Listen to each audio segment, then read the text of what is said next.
하나님의 말씀 같이 읽겠습니다. 구약 성경 전도서 2장 1절에서 11절까지 말씀 한 목소리로 같이 읽겠습니다. 전도서 2장 1절에서 11절입니다. 시작. 나는 내 마음에 이르기를 자 내가 시험적으로 너를 즐겁게 하리니 너는 낙을 누리라 하였으나 본즉 이것도 헛되도다. 내가 웃음을 논하여 이르기를 미친 것이라 하였고 희락을 논하여 이르기를 저가 무엇을 하는가 하였노라. 내 마음에 궁구하기를 내가 어떻게 하여야 내 마음의 지혜로 다스림을 받으면서 술로 내 육신을 즐겁게 할까? 또 어떻게 하여야 어리석음을 취하여서 천하 인생의 종신토록 생활함에 어떤 것이 쾌락인지 알까 하여 나의 사업을 크게 하였노라. 내가 나를 위하여 집들을 지으며 포도원을 심으며 여러 동산과 과원을 만들고 그 가운데 각종 과목을 심었으며 수목을 기르는 삼림에 물 주기 위하여 못을 팠으며 노비는 사기도 하였고 집에서 나게도 하였으며 나보다 먼저 예루살렘에 있던 모든 자보다도 소와 양떼의 소유를 많게 하였으며 은금과 왕들의 보배와 여러 도의 보배를 쌓고 또 노래하는 남녀와 인생들의 기뻐하는 처와 첩들을 많이 두었노라. 내가 이같이 창성하여 나보다 먼저 예루살렘에 있던 모든 자보다 지나고 내 지혜도 내게 여전하여 무엇이든지 내 눈이 원하는 것을 내가 금하지 아니하며 무엇이든지 내 마음이 즐거워하는 것을 내가 막지 아니하였으니 이는 나의 모든 수고를 내 마음이 기뻐하였음이라. 이것이 나의 모든 수고로 말미암아 얻은 분복이로다. 그 후에 본즉 내 손으로 한 모든 일과 수고한 모든 수고가 다 헛되어 바람을 잡으려는 것이며 해 아래서 무익한 것이로다. 아멘. 자, 오늘은 2장 1절에서 11절까지의 말씀을 함께 나누기를 원합니다. 1장에서 4장까지가 영원한 일을 행하시는 하나님을 증거하는 내용이었습니다. 특별히 1장, 2장은 먼저 인생들의 헛된 수고를 기록하고 있죠. 인생들의 수고가 헛되다 하는 이야기죠. 해 아래에서 행하는 인생들의 헛된 수고 속에서 그와 달리 영원한 일을 행하시는 분은 하나님이시죠. 그래서 그 하나님께 대한 찬송의 내용이 이제 3장, 4장을 통해서 또 기록이 되어집니다. 오늘 말씀 2장 1절에서 11절 말씀은 수고로 말미암아 얻은 인생들의 분복으로서의 쾌락, 즐거움, 기쁨도 헛되다. 이 말은 필요 없다는 말이 아니라 시간이 지나면 아무것도 아니다 라는 것을 기록하고 있습니다. 그래서 우리가 오늘 이 말씀을 통해서 우리가 누리는 것들의 유효기간, 요즘 뭐 모든 물건을 사면 다 물건들마다 그 유효기간이 있죠. 판매하는 유효기간도 있고 사용할 수 있는 유효기간이 있습니다. 그 기간이 지나면 어떻게 됩니까? 이제 가치가 완전히 떨어지죠. 버려져야 되는 그런 것인데 이 지구촌 안에 이 피조물 세계 안에 살고 있는 것들, 특히 이제 우리 만물의 영장이라고 흔히 말하는 우리 인생들에게도 결국 유효기간이 있다. 유효기간이 지나면 어떻게 됩니까? 아무리 왕좌에 앉아있던 사람도 그 인생이 끝이 난다는 거죠. 예. 그래서 우리는 이 유효 기간에만 국한돼서 사는 것이 아니라 영원한 유효 기간이 영원한 하나님 아버지의 품 안에 사는 것, 그것이 우리에게 큰 은혜요 축복인 줄 믿습니다.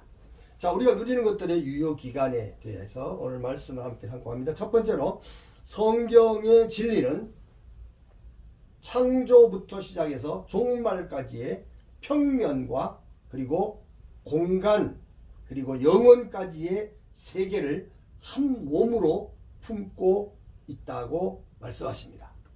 성경의 언약 계시, 하나님의 말씀은 영원에서 완성된 계시이지만 이 계시를 읽는 언약 백성은 역시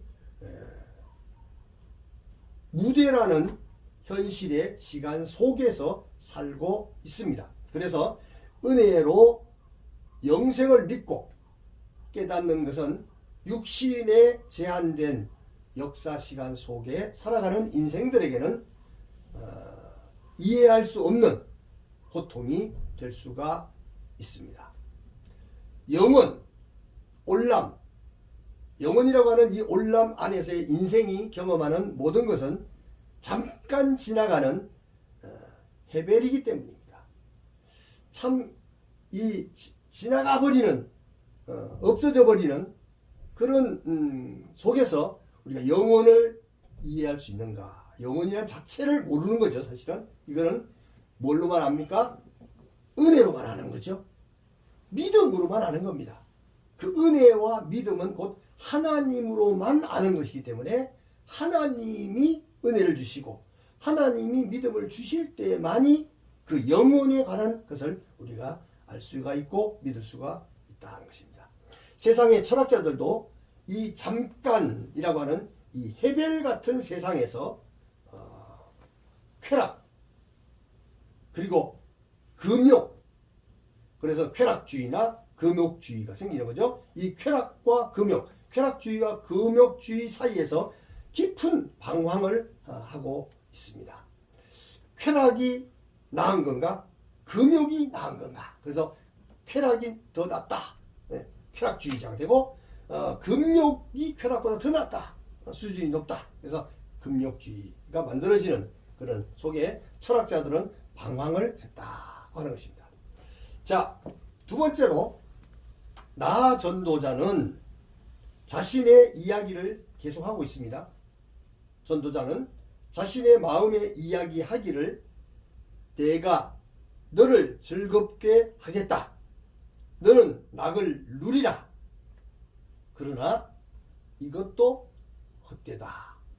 이것도 헤벨이다 라고 말합니다.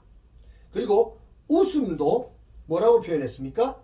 미친 짓이고, 그 말은 쓸데없는 일이고 지나고 나면 물거품이라는 거죠. 희락도 무슨 소용이 있는가?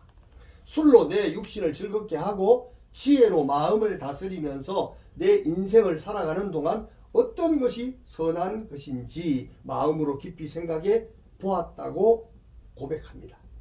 사업도 크게 해보았고 집도 지어보았고 포도 농장도 일구어 보았다고 합니다.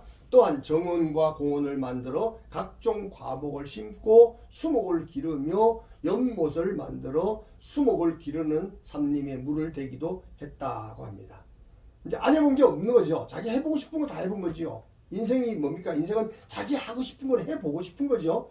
근데 그거를 부를 이루어보고 성공을 해보고 뭐 가질 걸 다 가져보고 누릴 걸 다 가져봤는데 시간이 지나니까 그 가치가 별로 없더라. 뭐 이런 얘기죠. 남녀노비를 사기도 하고 예루살렘에 사는 모든 사람보다도 더 많은 가축대도 가졌고 은과 금 같은 귀중품도 소유했고 노래하는 사람들과 처첩도 많이 두었다. 솔로몬 시대에는 금이 너무 흔해서 금이 뭐 별로 가치가 없는 그런 시대도 있었죠. 금도 때때로는 어마어마한 가치를 갖지만 때때로는 정말 뭐 돌멩이처럼 아무 의미가 없을 수도 있죠. 남녀노비를 사기도 하고 예루살렘에 사는 모든 사람보다도 더 많은 가축대도 가졌고 은과 금 같은 귀중품도 소유했고 노래하는 사람들과 처첩도 많이 두었습니다. 지혜도 있고 내 눈이 원하는 것 다 보았고 마음이 즐거워하는 것 막지 않았다고 했습니다. 이 모든 것이 참 기쁨이었고 자신이 노동한 마땅한 대가로 여겼기 때문이었습니다. 그런데 웬일입니까? 내가 한 일을 모두 되돌아보니 마땅히 내 손 안에 있어야 할 것들이 한순간에 잠깐뿐 헤벨 사라져버리고 바람을 잡는 것처럼 스쳐 지나가 버리는 것이 아니겠습니까? 해 아래서 무익한 것이로다. 남는 것이 하나도 없다는 고백입니다. 세 번째로, 자 그러면 전도자의 이런 고백이 지혜의 기본 공식에 어긋나는 일이겠습니까? 그리고 성도들이 누려야 할 삶의 모습이 아니란 말인가요?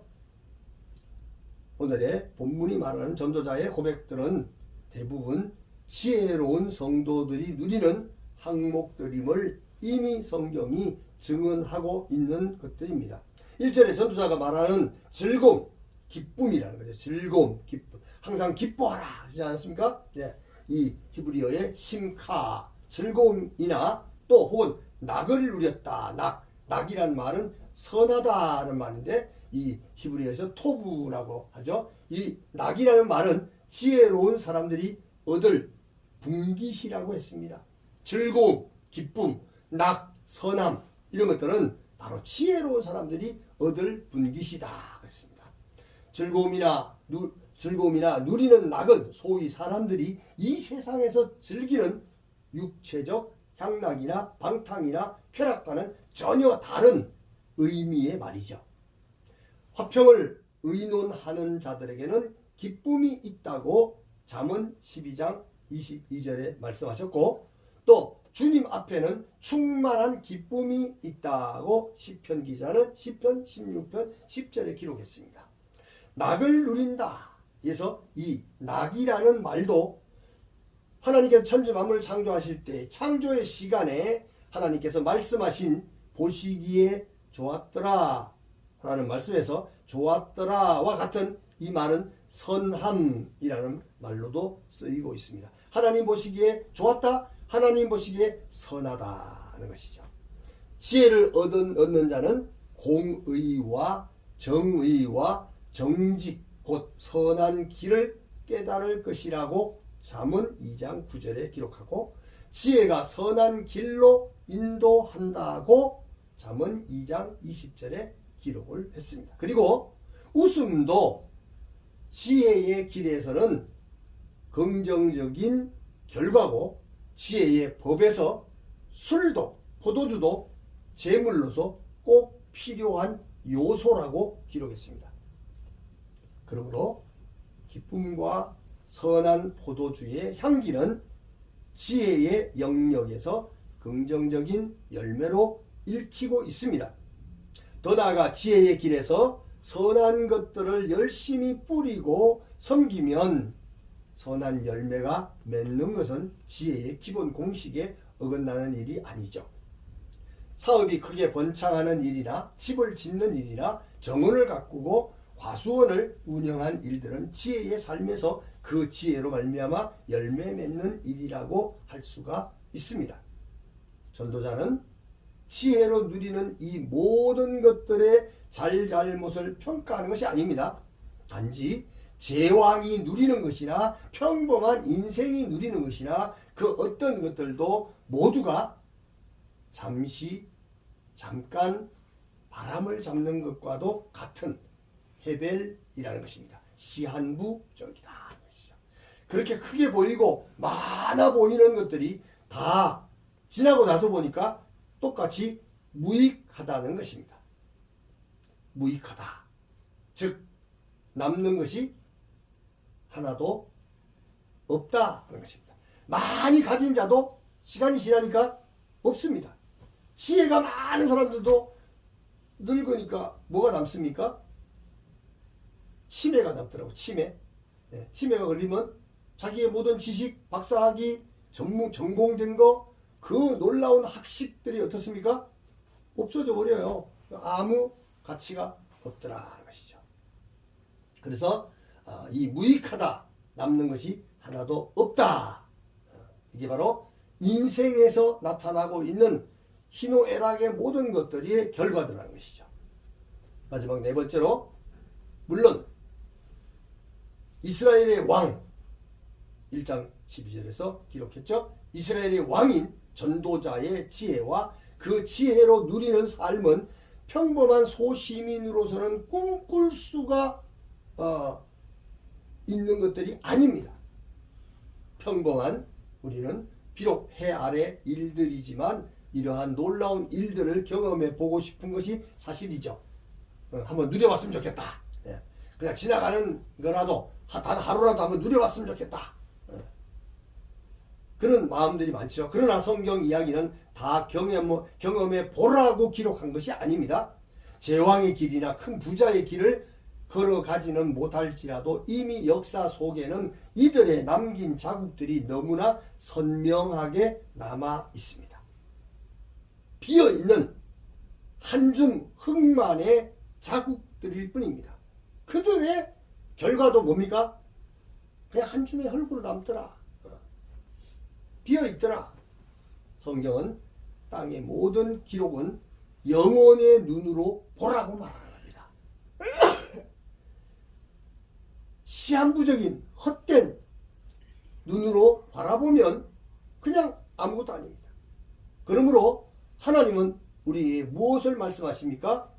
모든 땅에 기록된 것은 영혼의 눈으로만, 은혜의 눈으로만, 하나님의 뜻으로 보아야 한다는 것이죠. 이전 여러 세대를 살펴보면 제왕에 무엇이 남아 있습니까? 큰 부자들의 무엇이 남아 있나요? 무익할 뿐이다. 전혀 남아있지 않습니다. 이것이 전도자의 고통스러운 깨달음입니다. 이 시간 세계, 이 헤벨의 세계, 잠깐 있는 이 세계에서의 것은 아무리 좋은 것도 아무리 나쁜 것도 사실은 그때 뿐이지 지나고 나면 남는 것이 없다. 그래서 참 그거 얻으려고 얼마나 사람들이 애를 씁니까? 그거 얻으려고 모든 인생을, 모든 마음을 상해가면서 그걸 얻지만 그게 별로 유익하게 남지 않는 것을 보면서 참 고통스럽죠.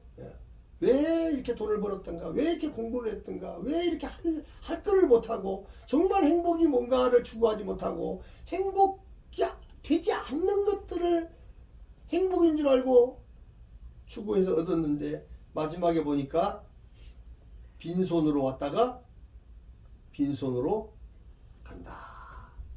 도대체 전도자는 비어있는 우리의 손에 무엇을 채워주고자 하는 걸까요? 전도자가 지금 이 전도의 복음을 기록하는 왕으로서 세상에서 누릴 모든 부귀 영화, 모든 쾌락, 모든 즐거움, 모든 기쁨, 모든 부유함을 다 누려본 결과 빈손을 보이면서 우리에게 정말 채워야 할 것이 무엇인가? 바로 우리가 누리고 있는 이 세상 것은, 시간 속에 있는 것은 결국 유효기간이 있더라 라는 사실이죠. 그러므로 전도자는 말합니다. 계속해서 하나님의 말씀을 들으라는 겁니다. 계속해서 하나님의 말씀을 읽으라는 겁니다. 계속해서 하나님의 말씀을 읽어 살펴보아서 하나님이 준비하신 진정한 축복의 길을 찾으라는 말씀을 하고 있습니다. 사랑하는 성도 여러분, 오늘의 말씀을 믿음으로 해 아래서 얻는 것이 모두가 유효기간이 지나면 없어질 헛된 것임을 깨닫고 영원하신 하나님 아버지와 함께하는 믿음의 삶을 누림으로 심령의 변화와 성장과 성숙을 위하여 믿음의 신앙 고백을 날마다 하시고 은혜 받은 자로서의 마음의 결심과 결단을 굳게 하시기를 주님의 이름으로 축원합니다. 아멘. 기도하겠습니다. 아버지 하나님, 은혜와 사랑을 감사합니다. 우리가 누리는 이 세상 것들이 정말 목숨을 걸고 투자할 만한 가치가 있는 것들인지, 그것을 통해서 우리가 마지막 손을 폈을 때에 우리 손에 남는 것이 무엇인지 우리가 돌아보기를 원합니다. 헛된 일에 마음과 시간을 빼앗기지 않게 하여 주시옵소서. 이 세상 것들은 아무리 소중한 것 같아도 그것은 시간이 지난 후에 보면 그 유효기간이 이미 다 지나가서 지금 우리 손에는 빈손밖에 없다는 것입니다. 그러나 하나님께서 부어주신 은혜, 하나님이 부어주신 영원한 생명, 하나님이 부어주신 기쁨과 영원한 감격만이 우리 안에서 살아 역사함으로 말미암아 하나님의 은혜로, 하나님의 생명으로, 믿음으로 우리가 하나님의 영광을 위하여 살아가는 이 놀라운 일들이 우리의 힘으로가 아니라 하나님의 은혜로, 하나님의 능력, 성령의 능력으로 이루어질 줄 믿습니다. 그 크고 놀라운 하나님의 은혜를 날마다 고백하며 사랑의 고백으로 충만한 삶을 살게 하여 주시옵소서. 예수님의 이름으로 감사하며 기도하옵나이다. 아멘. 아멘.